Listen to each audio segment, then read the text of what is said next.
We all want to win. We all want to make the best movie we can. We want to entertain as many people as we possibly can. And then we released it, and it became, I guess, the highest grossing picture of the year.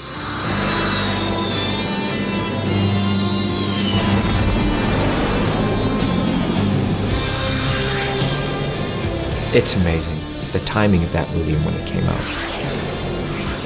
It hit a sweet spot. It really was that moment. It was the tone of it. We really nailed the tone, and we set out for that tone. We wanted that buoyant adventure competition movie.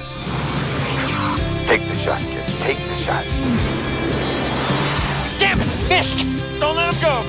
Keep on him, Matt. Keep on him! It just clicked, and everything came in. You have Harold Faltermeyer of music, Billy Weber, the editor, and all of the songs that came in at that time period.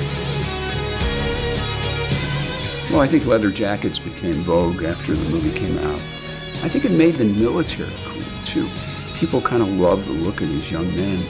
And Tony has such an eye for style and the way he dressed the women and ways of shooting things. And I certainly think it propelled a certain look to what movies were going to continue to look like after Top Gun. I remember the press tour for Top Gun. I mean, it went on for months. And it was very helpful with marketing the film, selling the film around the world. I mean, he still tells stories where he'll go into the jungles of somewhere in Africa and some kid will run up to him and say, "Hey, Maverick." So it's created an iconic image of what Tom is, in not only his real life, but in his fantasy life as a movie star. Any of you boys seen an aircraft carrier around here? Through now decades of doing this, I meet generations and still signing, these posters and pictures of Top Gun, and still seeing some people that I met back then. I remember early on Paramount was like, we want to do a sequel, on Top Gun. I was like, and I didn't want to touch it.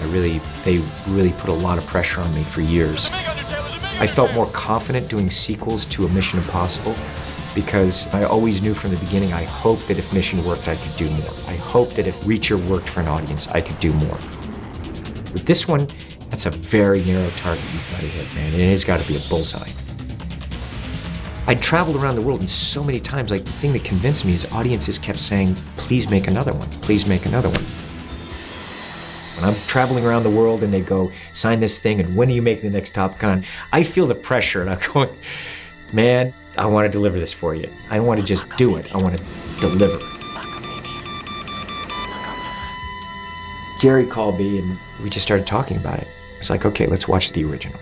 We had not all sat in a room, Jerry, Tony, and I, and watched the film since the Washington premiere.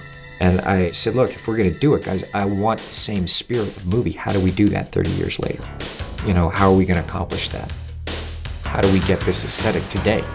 The kind of technology we're looking at, digital and everything else. And you look at that flying, I don't want to do it where we have CGI jets. 28, no one's been this close before. What's the story that's going to take Maverick 30 years later? Because Maverick is Maverick. You can't change Maverick. He is that guy, period. You're not going to be happy unless you're going Mach 2 with your hair on fire. You know that. It's a tall order, and it started to spark.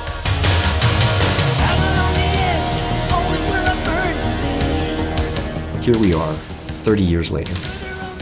As I sit here talking to you today, we're waiting for the next draft of Top Gun 2. Top Gun? Yes, sir.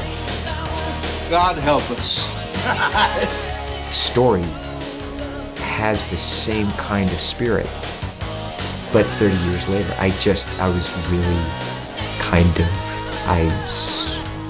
amazed.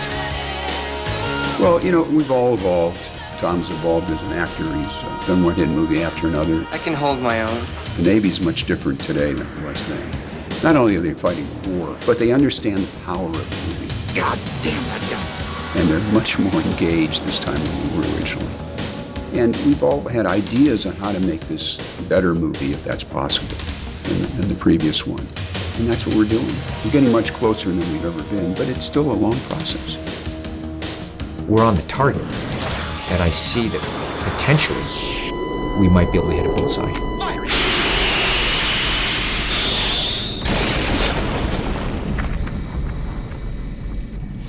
Did you know that some people think Tom Cruise has healing powers? According to Tony Ortega, editor of the Scientology blog The Underground Bunker, Cruise's title within the church is Operating Thetan 6, which apparently means he has the ability to heal sprained joints, colds, sore throats, all with just a simple touch.